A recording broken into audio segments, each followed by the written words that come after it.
Pán predseda, ešte vládzete? Máte za sebou šnúru už mítingov?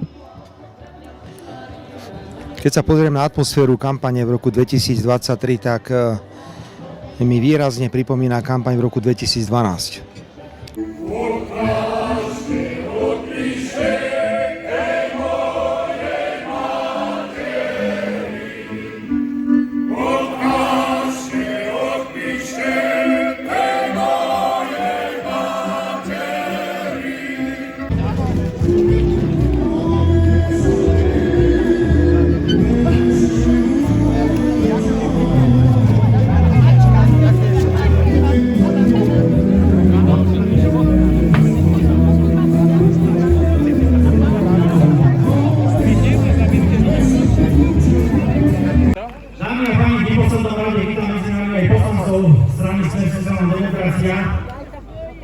A teraz vás všetkých poprosím, zaznie štátna hymna Slovenskej republiky.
Poslanca národa, ste vy normálne počujete? Ako sa to správate? Vyzval som vás. Aký sú správne presvedčení všetkým? Ja vás predvedám na základe žiadosti o prevedenie. Teraz zmariť toto podujatie, pretože toto podujatie máme poukázať, ako sa demokracia na Slovensku vôbec nevidela. Ja samozrejme pôjdem na tú políciu, toto je nevídané. Toto je čosi, čo sa môže stať na Slovensku pri Hegerovsko-Matovičovej vláde a potom vládnej Rušicovi, čo je na špeciálne prokuratúre. Dámy a páni, nech celé Slovensko vidí na vlastné oči, ako sa na Slovensku likviduje demokracia, pretože už nechcú dovoliť ani ľuďom, vrátane poslancov Národnej rady, aby vyslovovali slobodne svoj názor. Idem som zadržaný na polícii. Ďakujem. Sme s vami. Nemám. Michal, tu ideme, tu doprava sa s vami. Tak čakaj,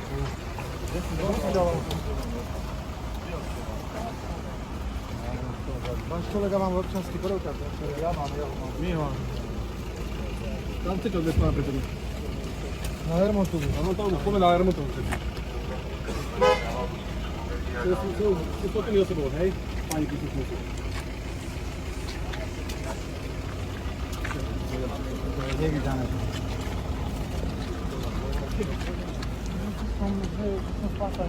Ja som bol spolujazec a nám ako spolujazd tam mohli. Áno, dobre. Tam máš? Viem, ale... Dobre, pardon.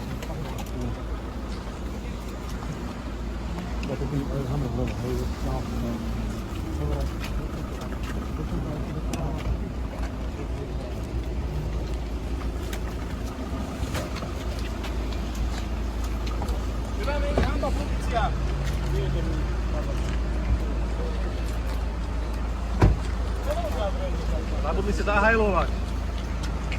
Zabudli ste zahajlovať, pán príslušník. Keď fašista, tak poriadny fašista. Čo povie?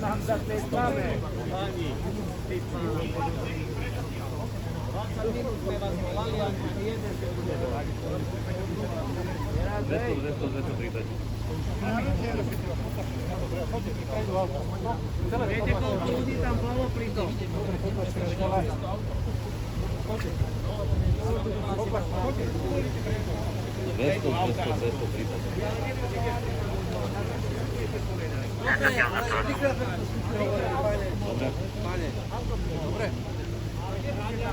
necúvajte, otočte sa očami dopredu, aby ste videli. Dobre. Poďte vydržať. Budete ho vidieť.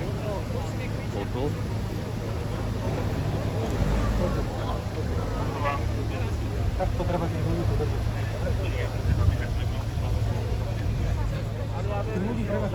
Dobre, ale aj tam je všade, z tej strany. Hej, chalani, aj z druhej strany sa postavte, dobre? Poďte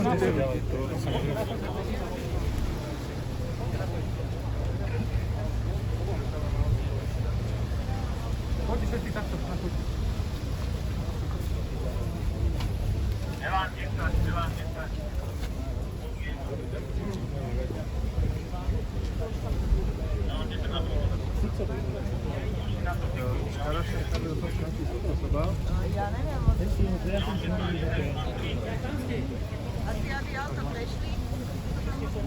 Tie bežoci z okresov, čo tam máš, aj smejem je pošli na to.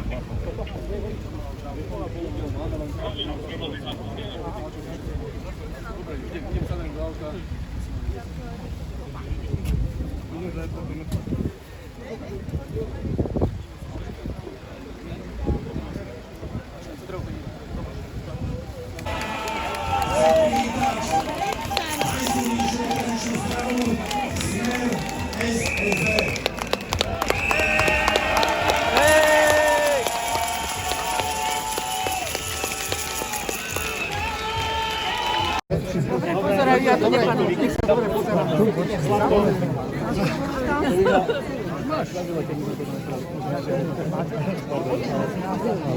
Podajte. Určite. Dáme si do stredu. Takýto ešte nemám. Takto, najprv takto. Ideme. Poďte do stredu si dáme. Je to byť sekundičku. Ste museli veľký. Ale to nie. Ďakujem veľmi. Teraz tu takto, jasne. Ďakujem pekne, ďakujem pekne. Pán Kiska, nikto tieto informácie nikdy nevyvrátil, sú to pravdivé informácie, preto si neviem celkom predstaviť, ako je možné trestne stíhať a posielať do väzby predsedu najsilnejšej parlamentnej opozičnej strany za to, že si robí svoju prácu. Toto je, pani redaktorka, to je posledná veta, ktorá asi je treba, aby zaznela. Čistý pokus zatvoriť opozíciu ústav. Už odstránili pána Kotlebu, teraz je útok na mňa, radi by ma nechali minimálne rok vo väzbe, aby som nemohol vykonávať svoj poslanecký mandát. Očakáva sa, že príde ďalší útok na predstaviteľov republiky a na stranu Hlas. Prosím vás, dobre sa z Českej republiky pozerajte, čo za fašistov tu na Slovensku máme. Ďakujem pekne. Krádež, ak ukradne, ja neviem, nejakú drobnú vec, posielania dlhé roky do väzenia, tak ak tu máme sudcu Najvyššieho súdu, kde očakávate, že sa hovorí, že Juranovit kúria, že sudcovia majú poznať právo, majú byť základom nejakej spravodlivosti a on má už 4 rozhodnutia, kde sa dokonca hovorí o svojvoľných, nezákonných postupoch. Tento chlap nemôže robiť ani vrátnika na okresnom súde, nie je to pre Boha ešte sudca Najvyššieho súdu Slovenskej republiky. Ďakujem pekne. Ďakujem ešte. Sorry, ak som vás držala. Nie. Len 2 dní potom, ako ste oznámili vy a Robert Kaliňák, že budete žiadať zrušenie obvinenia cez 363, prišla obžaloba od prokurátora Úradu špeciálnej prokuratúry na advokáta Davida Lindnera. Ako vnímate toto načasovanie? Pozrite sa, dnes už nikto nepochybuje, že veci sú koordinované a priznal sa k tomu nakoniec samotný prezident policajného zboru, pán Hamran, ktorý povedal, že boli opakované stretnutia medzi Hamranom, Mikulcom, Hegerom, Matovičom a dokonca tam bol prítomný ešte aj poradca Spišiak. Tak evidentne sa bavili o ako koordinovať všetky tieto postupy. Takže ak sa pýtate na túto otázku, odpovedám, nie je to náhoda, je to koordinované. Neboli. Ďalej úplne totálne zbabraná akási reforma, hoci to žiadna reforma nie je, čo bolo prijaté. A k tomu všetkému by som predovšetkým pridal jednu udalosť, o ktorej sa veľmi málo hovorí, a to je smrť advokáta Krivočenka vo väzbe. Je predsa list oficiálny verejnej ochrankyne práv pani profesorky Patakijovej, ktorá skonštatovala, že právo na zdravie pána Krivočenka bolo hrubo porušené, lebo mu nedali plúcnu ventiláciu vo výkone väzby, on na to vlastne zomrel. A potom prišla ministerka a vyhlásila, no nemali sme pre neho plúcnu ventiláciu a pritom klamala. Bolo 37 plúcnych ventilácií k dispozícii. Kolíková nemá čo robiť na tejto pozícii a prípad, ktorý sa stal v súvislosti s predsedom okresného súdu Bratislava 3, to je iba vrchol ľadovca. Ďakujem pekne. Ďakujem aj ja. Ďakujem.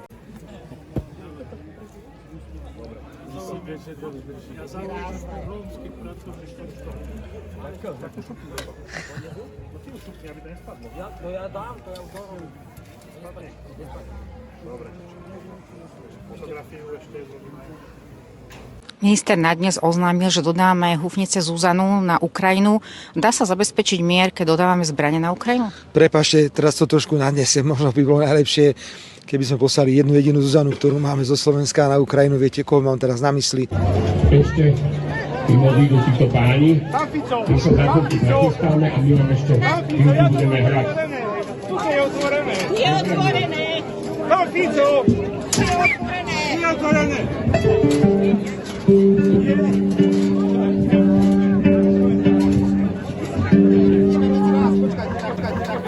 tu! Pán Fico! Pán Fico, aj tu! Áno, áno, áno.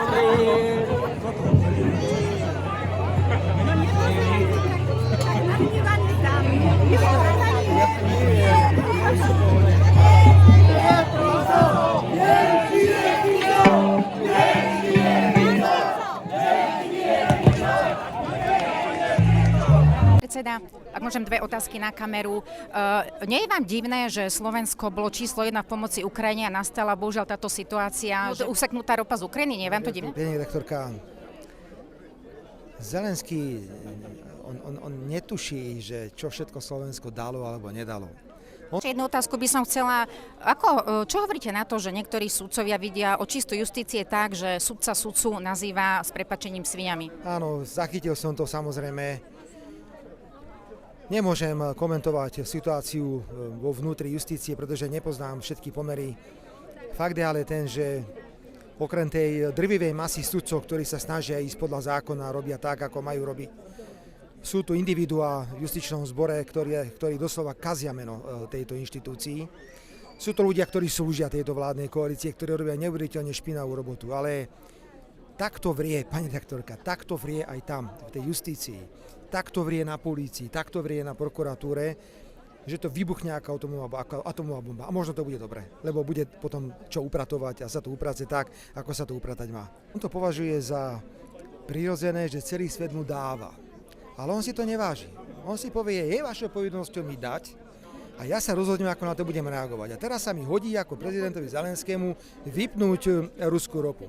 Čiže prosím, nepozerajte nejaký súvis medzi tým, čo Slovensko dalo, ako sa správa Ukrajina. Ale to mali vedieť tí naši trpáci vo vláde, že kto na tej druhej strane stojí.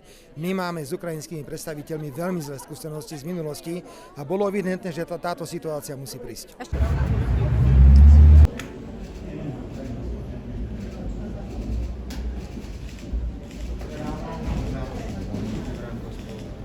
Sama.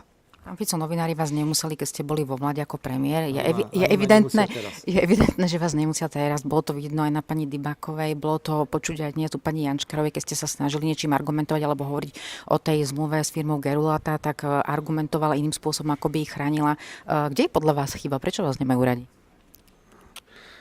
Sme ľudia, ktorí majú suverénne postoje a suverénne názory a tá najväčšia chyba, ktorá sa stala, je to, že v roku 2020, keď došlo k zmene vo vláde, keď vyhrali iné politické strany, tak hlavné mainstreamové médiá mali pocit, že to je ich zásluha, že to sú vlastne oni víťazi tých volieb. A veľmi ťažko potom znášali tie 3 roky deštrukcie štátu, katastrofálnych výsledkov. A teraz, keby začali nám dávať za pravdu, tak by museli súčasne povedať, že áno, veď v podstate to bolo zlé rozhodnutie v roku 2020. Je to nejaká zotrvačnosť a preto ja si z tohto nejakú veľkú hlavu nerobím, pretože dobre viete, že ak idem do nejakej relácie, ktorá je živá, je to živé vysielanie, tak tam nemajú možnosť vás nejako vystrihnúť alebo obmedziť a ja si vždy ten svoj priestor nájdem a ja si nemyslím, že... Pán predseda, kde podľa vás vznikla teória, že pokiaľ by ste vyhrali voľby, tak skončí na Slovensku demokracia? Tých pokusov bolo veľmi veľa, viete, najskôr to bolo nejaké snaženie sa spojiť Smer s vraždou novinára a jeho priateľky, to nevyšlo. Potom sme vraj ukradli 30 miliárd, nevyšlo. Potom zase sa nás snažili zatvoriť, nevyšlo. Potom, že chceme zmeniť priamu voľbu prezidenta na voľbu v Národnej rade, nevyšlo. No tak teraz prichádzajú s myšlienkami, že my sme ohrozenie demokracie, ale veď my máme predsa nejaký zápis. Smer bol vo vláde od roku 2006 do roku 2010, potom 12 až 16, 16 až 20. Nebol prijatý jeden jediný zákon, jedno jediné opatrenie, ktoré by niekto mohol označiť za nedemokratické. Nedemokratické sú tí, ktorí chcú zatvárať ústa. Kto zatváral alternatívne médiá? Tí sú nedemokratickí, ktorí obmedzovali ľudí na ľudských právach pri covide, veď ich tu reálne máme. Tí sú nedemokratickí, ktorí šíria nenávisť voči Rusku a ďalším krajinám. Tí sú nedemokratickí, ktorí podporujú vojnu, takže smejeme sa na tom, ale ako vidíte, tá verejnosť to vôbec neberie. Ale tak bude treba rátať s tým, že nás budú označovať za, ja neviem čo, diablov všetkého druhu, ale čím viacej budú pokračovať v tejto politike, tým viac sa ľudia budú na tom zabávať a nebudú to brať vážne. Takže my si ideme po svojom. My sme ľavicová, mierová politická strana, na tomto chceme založiť aj našu kampaň. Ako ťažké zostavovať? Kandidátka je pre každého predsedu nočná mora, pretože máte ľudí, ktorí prejavili veľkú mieru lojality, na druhej strane máte dravých mladých ľudí, ktorí sa presúvajú dopredu. Preto som rád, že sa mi podarilo túto kombináciu zosúľadiť tak, aby všetci tí, čo si zaslúžili poďakovanie kvôli lojalite a práci, boli na miestach, ktoré sú zaujímavé. Rovnako to platí aj o tých mladých ľuďoch, ktorí sú dobre obsadení. Takže ťažká robota pre mňa, taká týždňová robota, to bola veľa konzultácií, rozhovorov, niekoľko nočných morí k tomu samozrejme prišlo, ale na konci to prešlo bez akéhokoľvek problému, tak som veľmi rád. Dnešnú účasť.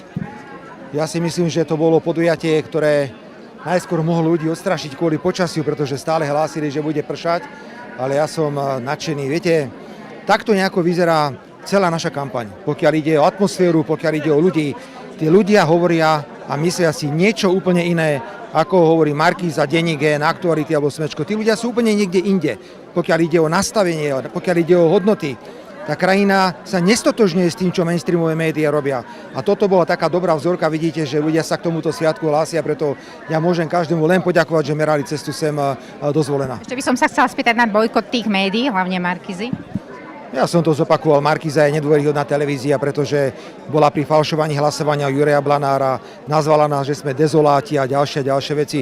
My nemáme dôvod chodiť do televízie, ktorá je voči nám nepriateľská. Najbližšie vás ľudia uvidia v Košiciach 1. septembra? Nie, najbližšie ma uvidia ľudia už dnes po obede, zase utekám naspäť do Košíc. Máme tam v Čani obrovské stretnutie, zajtra sme v Topolčanoch, potom sme po Považskej Bystrici, 1. som ráno v Bratislave, večer som v Košiciach na mítingu a ideme ďalej, v podstate až do toho 30. septembra. Pán predseda, športová hala v Poprade praskala vo švíkoch. Ako hodnotíte oslavy 1. mája? Prešiel som Slovensko teraz v ostatných dňoch a 1. máj, stávanie mája je hlboko zakorenené v našich hlavách a chodilo veľmi veľa ľudí. Dokonca ľudia podstatne viac spájajú 1. máj so Sviatkom práce ako napríklad so vstupom do Európskej únie. Musíme teda uznať, že aj to je veľmi významná udalosť. Preto ani som nebol tak celkom prekvapený z toho počtu ľudí. Ja som bol šokovaný z tej fantastickej atmosféry. Naši voliči sa prebudzajú. Ja som nikdy v minulosti si nevedel predstaviť, že voliči Smeru budú chodiť na stretnutia so slovenskými vlajkami. Že sú schopní aplaudovať, že sú schopní jednoducho vyslovovať svoje názory. Ale to tak ani nie je pravdepodobne naša zásluha ako hlúposť tých vládnych pánov, ktorí sú tu, pretože tých ľudí vytáčajú do nepríčetnosti. Fantastická atmosféra, mrzí ma, že veľmi veľa ľudí sa nedostalo dovnútra, ale bezpečnostné podmienky sú také, aké sú. Nemôžeme dostať do haly, kde bolo 4 000 ľudí, 6 000 ľudí. Štartovala v Slovensku medzinárodného žien. Máme to, že ste začali Viete, my každý rok s výnimkou covidu organizujeme MDŽ a dôvodom je, že tento sviatok je hlboko zakorenený v našom politickom kalendári, takže je to iba zhoda náhod, že organizujeme tieto podujatia v volebnom roku. Keby aj volebný rok nebol, tak určite ideme medzi ženy.